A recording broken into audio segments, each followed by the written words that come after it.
सध्या ना माझी खूपच धाकधूक चाललेली आहे. तर जय श्री गणेश सर्वांना. कसे आहात सर्व? स्वस्त मस्त आणि नेहमी आनंदी राहा. तर सकाळी चहा बनवला व चहासोबत आज पार्लेजी बिस्किट घेतलं होतं खाण्यासाठी. थोडे काल उपास झालं त्याच्यामुळे मग भूक लागली होती. तर नंतर मग चहा पिला व नंतर आज नाश्त्यासाठी पोहे बनवले होते. म्हटलं स्वयंपाक आज थोडा स्किप करू म्हणजे नंतर दुपारी बनवू.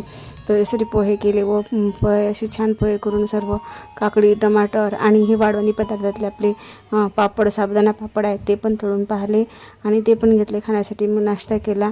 मग नंतर आंघोळ वगैरे करून मग सर्व कामं करून घेतले, कपडे वगैरे धुतले आणि नंतर मग घेतला आता स्वयंपाक करायला. तर धाकधूक अशी चालू आहे माझी की आता सिलेंडरचा शॉर्टेज येत आहे आणि माझं सिलेंडर जाण्यात आहे. तर रोज स्वयंपाक करताना मला म्हणतात ना वाकून पाहत आहे मी सिलेंडर गेलं का.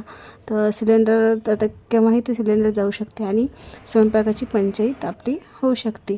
कारण की सिलेंडरचा नंबर लावलेला आहे. OTP वगैरे येऊनही आणखी सिलेंडर आलेलं नाही. तर आधी कसं दुसऱ्या दिवशी सिलेंडर येऊन जात होतं, पण आता 8 दिवसही झाले 15 दिवस झाले तरी सिलेंडर आलेलं नाही आहे. आता मला वाटते की आता तिकडेच जाऊन नंबर लावून सिलेंडर आणावं लागणार आहे. तर त्यासाठी आज मी फक्त वरण भातच केला होता.